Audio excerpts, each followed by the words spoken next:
Please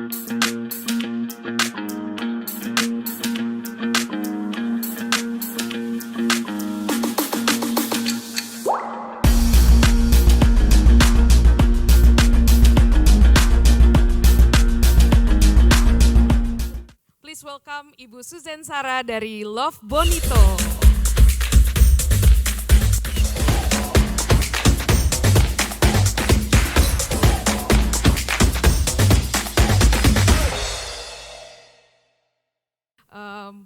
Aku boleh kenalan dulu ya, Ibu Suzanne. Aku Wila. Oke, boleh cerita dulu mungkin ya Bu Suzanne, background. Sekalian juga mau ceritain soal Love Bonito, karena kan Love Bonito tuh sebenarnya I'm a fan sama Love Bonito. Iya, soalnya menurut aku koleksinya super chic dan cocok banget sama weathernya Jakarta lah ya. That's true. Gitu, ya. Boleh dong Bu cerita-cerita sedikit tentang Love Bonito. Oke, nanti sebenarnya I will be sharing a lot. Yes. Tentang Love Bonito juga, meskipun that's not the main topic. Yeah.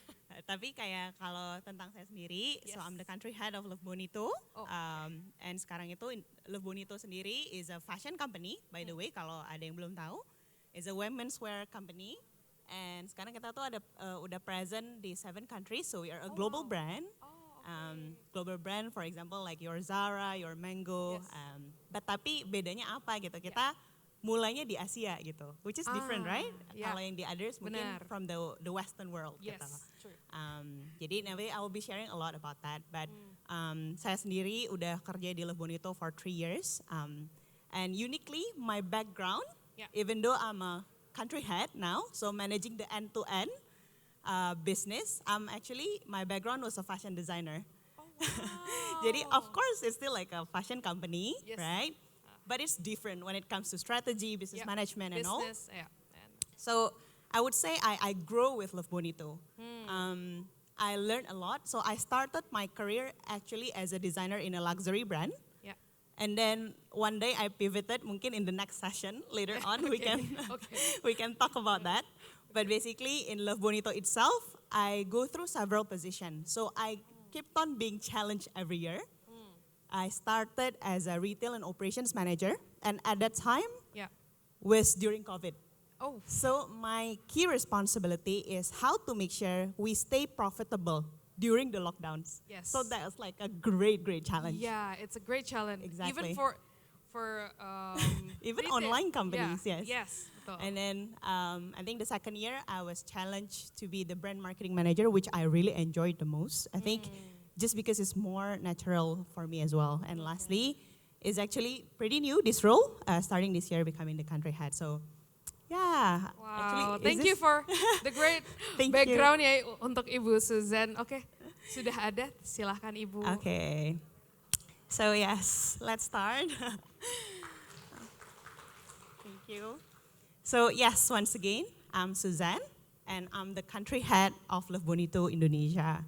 And what I'm going to share today is actually might be a little bit less technical or a bit more generic than the other speakers' topic. Because I think a lot of people talking about their products, right? And then how they can help you as like a business owner or managers gitu. But for me today, as the event talks about grow stronger together, so I think it would be relevant to talk about growing through crisis. Because by the end of the day, I believe it will be relevant for everyone in here. Either you are a manager, either you are a leader, or bahkan an employee gitu. Nah, I'm sharing this not because I believe Love Bonito is the best at handling crisis, but because we have learned a lot, especially in the COVID crisis before.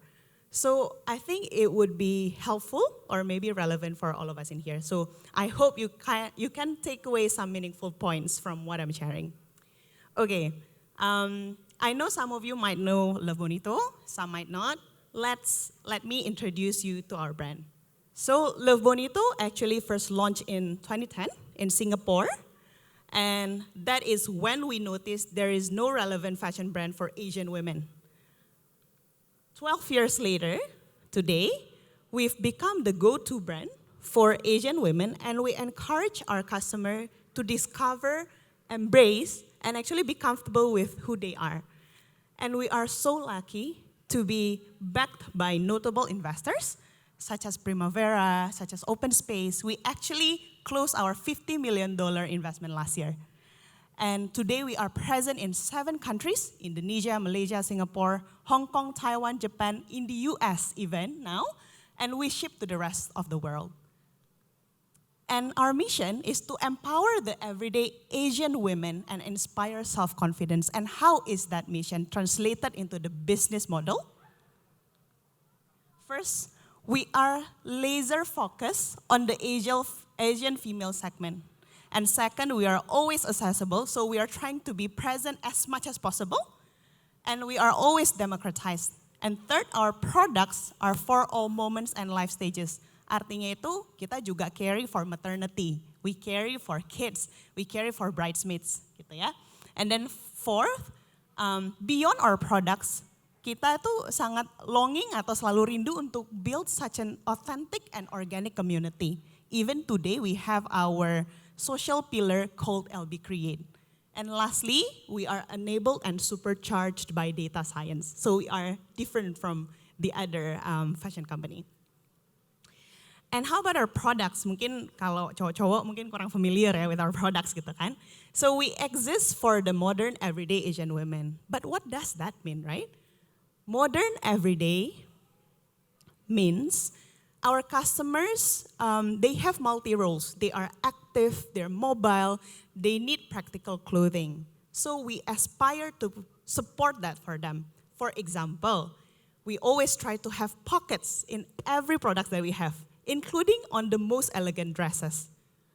And Asian women means that we have different size and skin tone. Of course, kita berbeda sama bule misalnya, bentukannya, warnanya gitu kan, warna kulitnya. Jadi, whenever we actually create our products, we keep that in mind. And lastly, our products is well made with high quality fabrics, so they are made to last. And how about Bonito Indonesia? Mungkin udah pernah lihat store kita atau website kita, but we actually udah di Indonesia since 2015, and there are almost 100 Team LB now in Indonesia. We are present online, and actually we are also supported by ICUBE in the past 7 years. And also we are present in some marketplaces, and we have 3 retail stores. And we are expecting our very first flagship store ever in Grand Indonesia, actually opening next week. So if you guys visit Grand Indonesia, please do visit our store. Yeah? Okay, so let's move on to the main topic without further ado. So what I'm sharing today might be a little bit specific to COVID, but I believe the key learnings would be applicable to any kind of crisis. Let's start with how Bonito was doing during COVID. So in 2021, despite COVID, LB Indonesia were still able to grow so much faster than the industry average at 28% versus the other industry average at 8%. And if you already know our products a little bit better just now, you know that our products are non-essentials, right? Clothing are primary needs, yes, right? But fashion is not, especially fashion that have new arrivals every week. People don't need that during COVID. And during COVID, right, we know COVID changes a lot of things in our lives. And in business standpoint, these are the 4 things that really impact our business the most. First, how the lockdown really impacting the retail as it has to close down. Second, how it impacts the working arrangement as people has to work from home. And then third, how it impacts the behavior of the market because people are shifting priority to more medical equipment and primary needs. And lastly, of course, it impacts the spending of the company because we never know until when this will last. So how did Bonito actually manage to grow that much, right? So we had a very important key learnings that we actually learned that in the hard way, which I'm gonna share with you today. So this is the first key learning. We learn how important it is to have strong culture, and yes, we start with our people. Because in Bonito, people is actually the heart of the business. And there must be so many questions at that time. How is it impacting the business? Would I get a salary cut? How actually to work from home? Because we never did that before. And that's okay, that's normal because they're human, right? And there will be so many other questions. So as managers, as leaders, right, what we can do best is actually to be there for them. But how so? How to be there for them? First is by being transparent. We should share what we know, and we should admit if we don't know something, and it's okay. And second, we should act in urgency. And admitting that we don't know doesn't mean that we have to avoid action. And third, we have to hold our company values very closely. In Love Bonito, there are 6 company values, which I hope that could inspire everyone in here, that we hold very closely in our heart, which are people matter, be bold and be creative, keep it real, better together, and growth mindset. And we keep all of that in the center of everything we do. Because when crisis happens, there must be a lot of doubts. And when doubt appears, right, go back to the core values. And lastly, about people, share your power. I know that all of us in here maybe are business owners, leaders, and usually we tend to work alone, right? But share your power, because we should be clear that we cannot do things alone. And in fact, actually, the entire organization can be activated to monitor change and interpret its impact. And why we should start with the people? Because the rest, the effectiveness of the rest, what I'm going to share today, is really depending on, first, how solid is your people, right? Second is how secure they are feeling.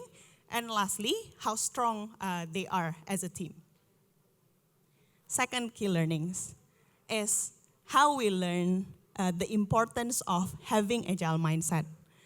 I know that this is something that people talk a lot, agile mindset. What does that even mean, right? Agile mindset means a flexible way of thinking that enables us to react quickly and to adapt in any kind of changing situations. And what does that require us to have agile mindset? It takes collaborating, it takes understanding, accepting, oh, this happens, and it's okay, I'm gonna bounce back, right? And actually it takes flexible way of thinking gitu. Nah, of course we cannot have agile mindset if our people haven't come first solid. So do encourage your team to have agile mindset. Really, really focus on what we can do versus what we cannot do. Be quick and thinking and also action. So what we did in Love Bonito at that time was, we know that offline was like, has to go to lockdown. So what we did was like, we quick in double downing our e-commerce. What we did was like, we shift the offline stuff to help with something new, which is chat commerce. So we actually innovate during that situation, okay? And then the third thing is the importance of having omnipresence. We are lucky that we are omnipresent. We have online and also offline. And in fact, we are an e-commerce first, then a retailer. But at that time, there were so many retailers that were actually struggling during COVID. Because of what? Because it is the only revenue channel that they have. And they were unable to pivot quickly, because pivoting is something else. It's really hard to do, actually. But that doesn't mean post-COVID, Love Bonito didn't double down on retail. Actually, it makes such a great comeback. So the key takeaway is diversify your revenue channel, because you never know when one channel would be more relevant than the others in certain situations. And lastly, the importance of having not only financial planning and performance management, but a reliable one. So if you have financial planning team in your company, encourage them to do these 5 steps, okay? First, health check. Make sure we have a clear view of company starting position. Unless we know this, we wouldn't know where to start, because we don't know where we are currently, right? And second, build a fact base. And from there, develop scenarios, worst case scenarios, the best case scenarios, the momentum scenarios, so many scenarios, gitu kan? And third, after all those scenarios, give a clear direction. because there are so many scenarios, so which one we should follow? So give a clear sense of directions of travel. And then 4, determine the best actions and moves. And from this, right, the best combination is actually the combination of high bets, the real options, the no regret moves. And not only determining that, but we should be clear on how to execute that and how to monitor the performance. And lastly, we should identify the trigger points. What does trigger points mean in here? It means the most relevant indicator. Because as leaders, I hope you guys can relate to me, but basically we tend to look at so many indicators, so many KPI and goals, until we don't know which one that is the most meaningful anymore, which one is actually moving the needle anymore, right? So identify the most relevant indicator. And with that, it will prompt your business to have a planning and projections with clarity. And what we did in Love Bonito about this, right? So during COVID, we quickly created this, what we called as BCP, or Business Continuity Plan. Siapa yang involved in here? There are several functions that we pick and choose, gitu ya, which are the finance team, the marketing team, merchandising, management, and we will meet every week to see progress. But together, the BCP has helped us to identify our priority, a clear directions where to go next, and also for adjusting projections and forecasts. And one thing that we actually decided to do as a whole company is to spend mindfully. Even from our staff until the lead has to be very mindful with spending. The finance team will create tools to help them to monitor spending, but they are all accountable to do that. So we come as a one to actually make sure that we are frugal in our financial planning. So that's just showing how important it is to go back to the first point, is to make sure that your team is solid first, to have a strong culture. If not, you wouldn't be able to go through the other 3. That's the key learning. And now that we are already in the next phase, right? How to adapt with the new reality. So first, redefine your company purpose. And it's okay to do this. I know sometimes we have gone so far and maybe this is not your company, but even for your team, right? Your department, if you are not a business owner, what is the purpose of this department? What are we doing? What is the goal of this department? And we should ask ourselves that, and that has to be clarified first before moving forward. Because actually we should know that first, then we would only be able to adapt with the new reality in our own way, in our unique way, not like with the other company's way. Second is to revisit the target market. The only key to actually strive post-COVID or post-crisis is by staying relevant, because it changes a lot of things, right? And the key to stay relevant is actually through communication with your customers. But it's also about being able to identify what has been changed after the crisis and how your company, your team, your service actually can cater to that change. And this one is very important. So adapt and evolve. Listen to me carefully. Actually, the company that take the opportunity to remake and to future-proof the company will be the one that will pull far off the other competitors. And you know what? Actually, crisis, it presents options and it creates new opportunity, even though it is really varies based on industry. But then the next thing is it's actually up to us whether we want to evolve with the change or we want to be super busy protecting the old business that might no longer relevant. And please hear me. Actually, if your company or your product, your service is no longer relevant, it is usually hardly serving the purpose anymore. So why are we even here? Why your company still exists, right? if we don't actually evolve with change.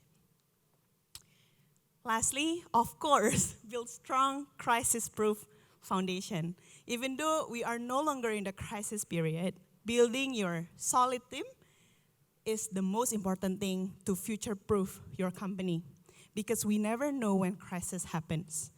And that solidness, that trust, right? It is not built overnight. It takes time. It never is built overnight. And it takes a real relationship that has to be nurtured every day and has to be practiced every day. So don't wait until the crisis happens, then we look at our people back. So these are the 4 things I would say. It looks simple, right? But it's really hard to implement. But hopefully this gives you some insights on how we can together adapt with the new reality in our own way. Lastly, key takeaways. So we never know when crisis happens. It can be today, it can be tomorrow, right? And the pandemic, which was a massive global crisis, was certainly not the last, which makes future-proofing our organization becomes more important than ever. So if we haven't taken the time to actually reflect and learn from it, please, please, please do so. And let's future-proof your organization by first building strong culture. Again, people is really the foundation. An agile mindset. And the rest will follow. With that, not only you have a high possibility to survive the crisis, but actually thrive in the new reality. So that's all from me today. Hopefully it is meaningful and helpful for everyone in here. Let's grow stronger together. Thank you, Ibu Suzanne, for the Sama-sama. presentation. Kita sekarang buka untuk sesi Q&A. Teman-teman, jika ada pertanyaan. Ya, halo Bu Suzanne, selamat siang Halo. semuanya. Perkenalkan saya dengan Nelly dari Antar Aja.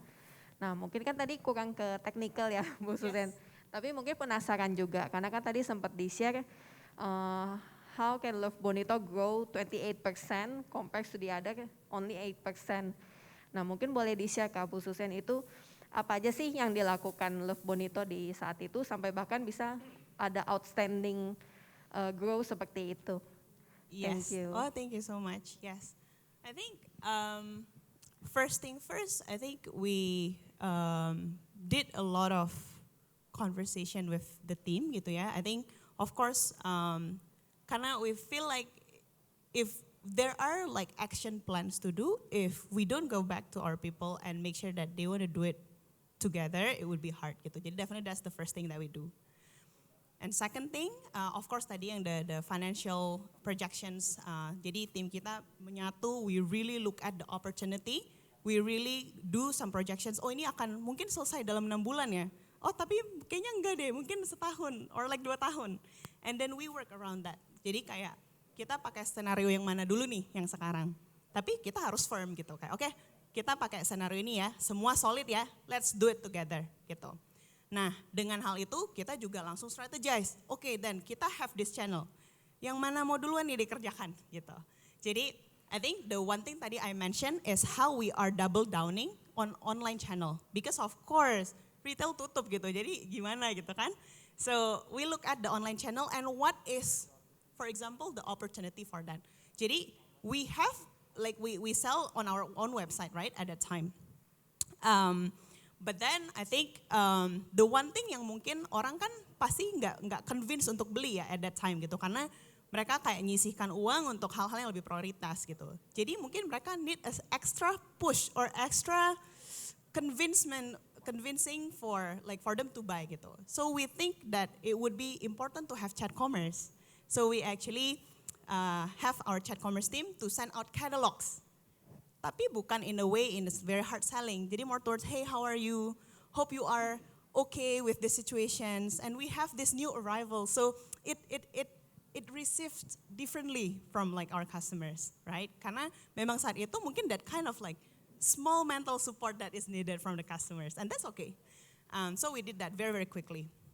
And then the other thing, I think the big thing that helped our retail stays profitable is actually rental rebates. And that rental rebates would never be able terjadi kalau I think we don't first have relationship with the mall. So that is again something about people, right? You don't build relationship once the crisis already happens. It has to be before, it has to be today, right? And then we get a very good, that's my job at that time, really talk with the mall and the leasing, making sure that we get a reasonable price per square meter for our stores. And at the same time, when we actually, if you remember, waktu itu ada lockdown, abis itu buka lagi, right? Waktu kita buka, of course kita harus strategi gitu. Ini the door nih, the open window, then we should do something with it. Nggak boleh hanya kayak jualan kayak biasa gitu. So we strategize with the promo and everything to actually make sure that when we open, we overachieve. Then we stay profitable. I think that's from retail side, but online side, wah, so many things that we do. Making sure that we actually stay on top even when it's on crisis. But there's just some of the example, I would say. Hopefully that answers. Oke, thank you Ibu Suzanne. Apakah ada pertanyaan lagi? Yes, Masnya? ada satu Silahkan. di belakang. Di belakang? Ya.